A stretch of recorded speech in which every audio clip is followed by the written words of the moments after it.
Hello and welcome back to another episode of A Weekly Waypoint.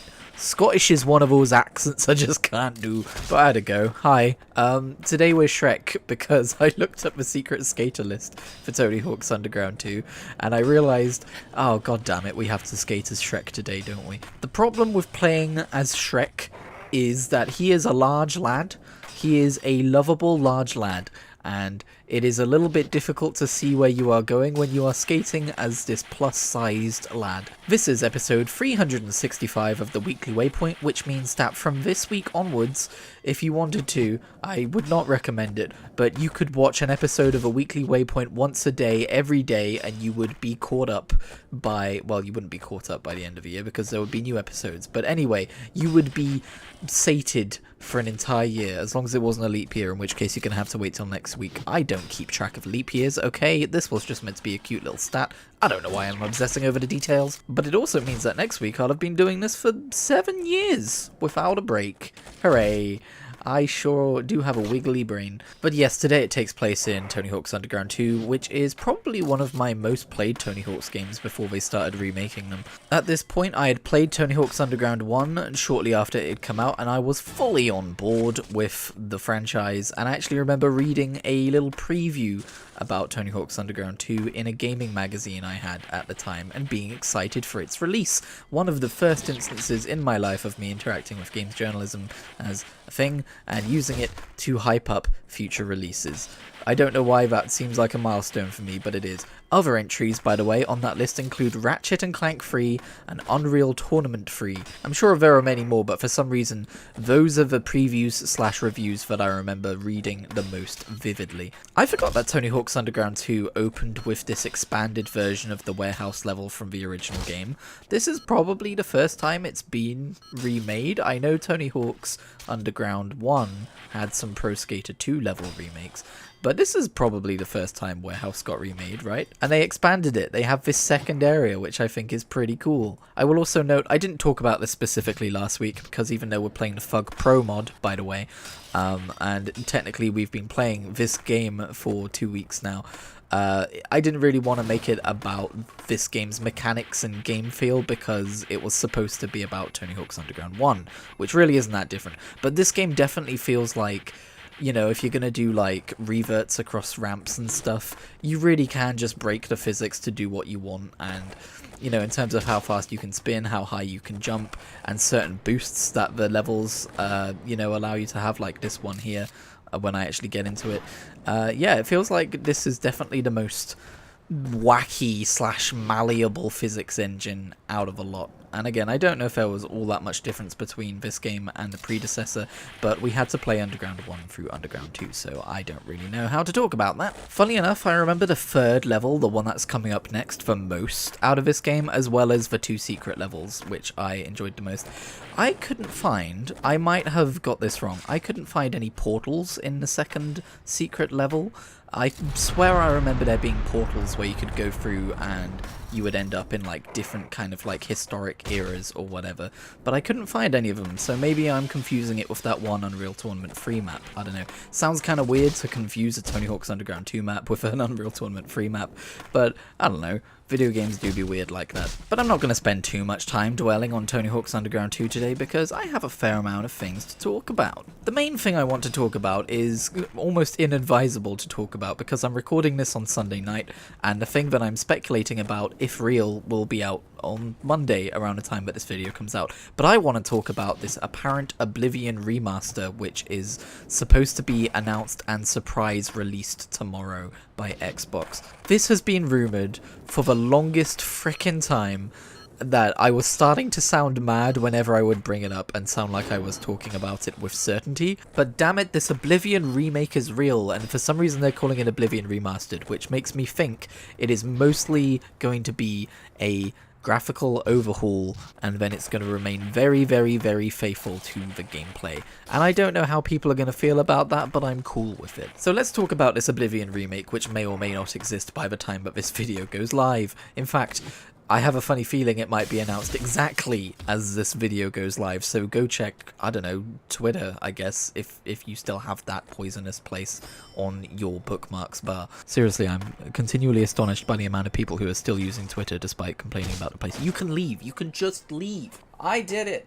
I'm much better off for it. Last time I checked Twitter because someone had posted something there, someone had asked the Grok AI to summarize a meme which had been posted, and the Grok AI got the summary wrong. Anyway, Oblivion. Here's what we know so far, or what we think we know so far, but it'll be really weird if we're wrong. We think we know that it is called Oblivion Remastered, and we think we know that it is being made by Virtuos, which are kind of a studio which are a little dedicated to these remakes slash remasters slash ports. They did Dark Souls Prepare to Die edition, I believe, which is fine. Having looked through their back catalogue of games, I'm a little bit concerned because it doesn't seem like they've taken on a project with this much artistic license attributed to it, I suppose.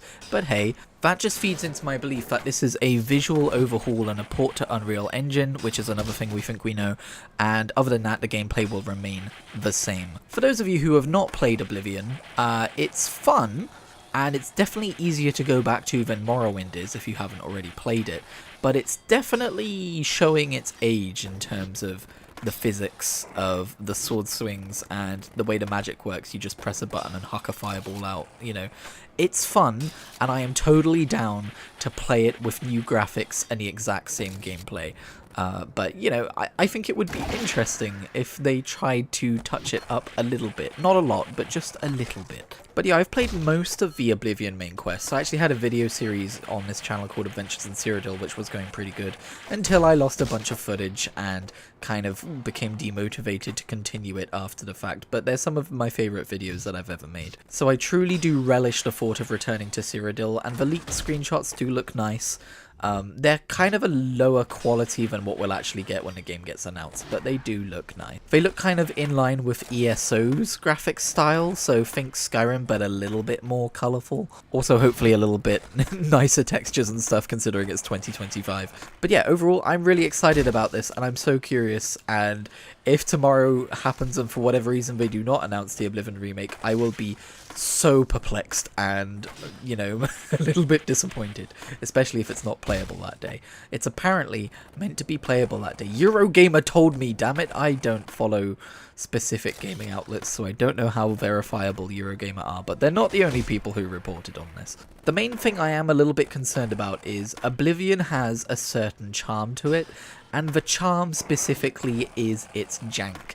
It's not something you can fake, and if you fix it, it is something that will inherently make this game a lesser version of the game. In fact, I'm kind of doubtful that this game is going to replace the original Oblivion in most people's eyes. But given that this game is being ported to a new engine, apparently, we think we know, so on and so forth, I think it's inevitable that some of the bugs are going to be missing, which is a weird way to talk about bugs. Some of the jank of the way characters look at you and talk at you is going to be subtly different, and I think we're all going to kind of like enjoy this game but feel a certain amount of loss for the original jank from the original game. Also, I am absolutely on the side of anyone who says they wish that they had done this to Morrowind instead, because as much as I love Oblivion, I have a difficult time enjoying Morrowind.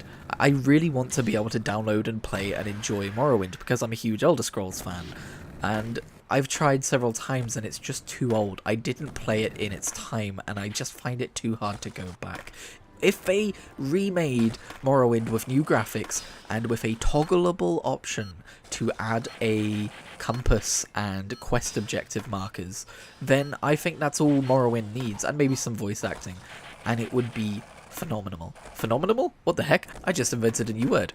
But yeah, I think that game has a more unique setting, a more unique story, and it could be really cool. I hope that they, if this performs well, I forgot I left that in, I hope that they consider doing this for Morrowind as well. But yeah, you can probably expect some new adventures in Oblivion, or adventures in Cyrodiil, or whatever I called it, from me in the new game. Whether it's good or bad, I'm doubtless going to be checking it out. This does also lend lend credence to that Bethesda roadmap, which was leaked. It was like an internal roadmap. It was leaked many years ago now, and it did have Oblivion remake on there alongside a Fallout 3 remake, so maybe we'll see a Fallout 3 one at some point. I actually think this is why they're trying to, like, you know, surprise announce and shadow drop this game, because they know how heavily rumored and almost expected this game is at this point. So I can imagine the marketing people at Xbox being like, the only way we can make a surprise and a splash with Oblivion remake or remastered or whatever we're calling it is to just announce and drop it on the same day, which, you know, for a game like this is pretty unprecedented, I think. So if that is what they're doing, props to Xbox for doing that. Even if this did get leaked ahead of time, it's a cool thing to do. Also, I can't remember if there are any leaks indicating what platforms this game was coming to. I would hope all of them, considering it's a remake of a game that is on other platforms, but hey, I guess we'll see. This is now the second weekly waypoint during this Tony Hawk's retrospective, where I've spent a decent amount of time talking about the inevitability of Oblivion Remastered, so if I'm wrong about that, I am going to look like quite the doofus. Let's just also give a shout out to the Oblivion team, who put out a very wholesome and positive message about this game's apparent existence, and I just gotta say, I'm absolutely also going to be checking out Oblivion when it releases later this year. I'm very excited for it no matter what. But enough about a game which may or may not exist by the time you're watching this video.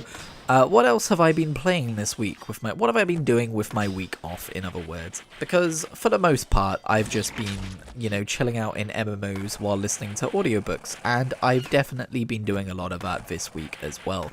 I've been really enjoying swapping to Cataclysm Classic and continuing to just mindlessly level while I listen to, like, you know, the Mistborn books and stuff.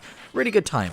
If you want to hear my thoughts on the Mistborn Era 1 and Secret History specifically, you can go to youtube.com/@Kritigri Talks, which is my reviews channel, and I have full spoiler reviews for those books over there. But needless to say, I had a really good time with them, and I sort of hit post-book depression after finishing Secret History. I decided to start reading Warbreaker by Brandon Sanderson. I'm not going to spend too much time talking about that until I finished it, because it is an interesting book, but I'm definitely having the whole, like, this book's interesting, but I can't find myself enjoying it that much because I just missed the characters from Mistborn Era 1. I missed that story.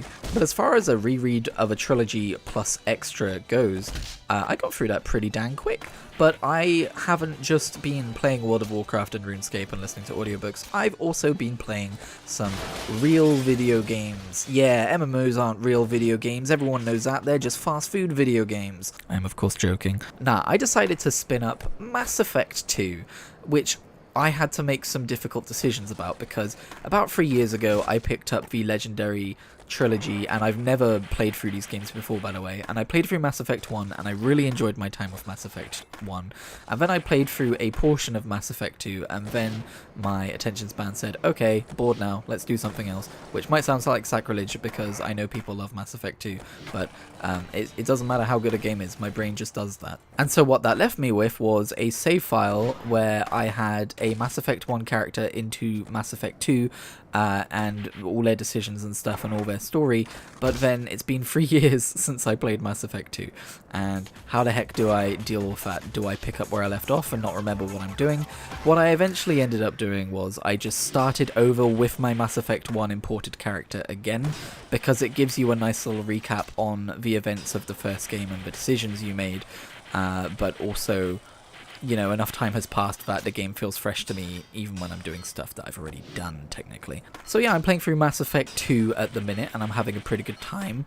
I've just recruited Garrus. The reason I'm playing Mass Effect 2, or the thing that kind of got me to think about playing it again, is I love space. For like 6 months ago, I watched a documentary about the solar system by Brian Cox on BBC iPlayer. I highly recommend it. I think it's just called The Planets. And it reignited my love of astronomy. In fact, I would say it ignited my love of astronomy in a way that I've never felt before. And ever since then, I've been watching various space documentaries and Q&A video with physicists and stuff like that. And it's just become a part of who I am. And you know, It's part of the reason why I sought out the Sun Eater series of books to read, which I'm still reading through at the minute. It's part of the reason why I've been spending more time in No Man's Sky, and why I picked up Space Engine, and I boot that up every now and again and just fly around the simulated universe. And more recently, I discovered the Melody Sheep YouTube channel, which has some pretty famous videos, or some pretty viral videos, I guess, about space. For instance, you might have seen their time-lapse of a future video, or their Life Beyond series. And, you know, it's just stuff about talking about science, or astronomy as we know it today, and projecting certain theories and like what that could look like and what that means for us. And it's just such good viewing, and I was just in such a space mood. I think some of the soundtracks, I think they're original soundtracks for those videos, by the way, but I think some of the soundtracks of some of those videos made me think of Mass Effect. I was like, fuck, I want to play Mass Effect now, and that's how I got here. I'm trying not to be insufferable about it, because it is one of my specific fixations, I understand that, but I really don't see why more people aren't as fascinated about space, because it's not just this niche interest of science, it's where we live, it's our universe, it's what's all around us, and we are making so many exciting discoveries at this particular moment in time. I think the thing that really triggered this for me was watching that documentary about the solar system and the different planets, and realizing, oh right, the stuff I learned in school is outdated, we're still discovering things, we are on the edge of discovery right now, and that's so fun. For instance, just a few days ago, a paper was published on a faraway planet about 120 light years away, which is actually pretty close in astronomical scale, where they found the chemical signature of a molecule which is associated with life. It is usually, and I don't understand all the specifics, but it is usually comes from the fact that there are living things on the surface making that chemical in the atmosphere. But yeah, exciting shit right now. It is such an exciting time that we're living in right now, and most people are just missing it. If you want to be following current events which aren't extremely depressing, go look at space stuff. I promise you, that's where you'll find some cool stuff. Anyway, I know, insufferable, whatever. The other game I've been playing this week, sorry, yes, we're actually still on this segment. It was just an extremely large tangent. The other game I've been playing this week is Minecraft, because of course the Minecraft movie has got Minecraft on everyone's thoughts. Minecraft is having a bit of a resurgence once again due to this. I haven't seen the Minecraft movie. I don't know how much I care about it. I do kind of want to go and see it just because memes. But I've been playing Minecraft since 2010. I'm always down to play Minecraft, and when I'm playing Minecraft with friends, it's the best time to play Minecraft. So whenever my friends just happen to turn their gaze onto Minecraft and want to play it, I'm always down. So my friends have set up a realm, and we're just playing Minecraft vanilla on a realm, and it's a good time. Oh, and I guess RuneScape Dragon Wilds came out, didn't it? Sorry, yeah, speaking of surprise drops, although I was kind of half expecting them to do this, because they already said that it was going to release in spring, and we're already in spring. I kind of saw this coming. Jagex, during their Q&A or deep dive stream about RuneScape Dragon Wilds, they suddenly just released it on Steam, which is really cool. Although it is kind of an Epic game, it's weird that it's on Steam because it requires an Epic account to play. For those of you who do not know what RuneScape Dragon Wilds is, it's a open world survival crafting game, much in the same vein as Enshrouded or Valheim, and it's currently in early access, and it's in the RuneScape universe, and it's made by the RuneScape devs, and I've only spent a few hours with it so far, but I think it's got a shit ton of potential. It's really cool. They've, in my opinion, and there would have been a video on this if I'd had time to make a normal edited video this week, so hopefully I'll get a video out about Dragon Wilds soon. But in my opinion, RuneScape Dragon Wilds takes some of the pain points of a genre, like the boredom of cutting trees over and over again, and, you know, uses lore-accurate RuneScape stuff and stuff that makes the game just feel more like a RuneScape game to alleviate some of those pain points. For instance, you unlock magic spells to help you cut multiple trees at the same time, or to explode rocks and get the ore from them, and, you know, you use runes to do this, and they're on a cooldown and stuff, but it's really cool that there's this emphasis on learning these spells and leveling up your rune crafting, for instance. And, you know, the RuneScape twist on this as well is that while in Valheim and stuff, you naturally have skills that you level up and stuff as you play. In this game, there's a lot more of a focus on it, at least in terms of just like UI and fanfare and stuff. And it really does feel like a RuneScape open world survival crafting game. It feels really authentic and it's really cool, and I recommend checking it out. My issue is I don't love open world survival crafting games as much as some people, because I find the loop of running out of resources and having to go back and get more and having to look after your hunger and your thirst and stuff, I find that so tiresome, especially with like inventory space and carry weight.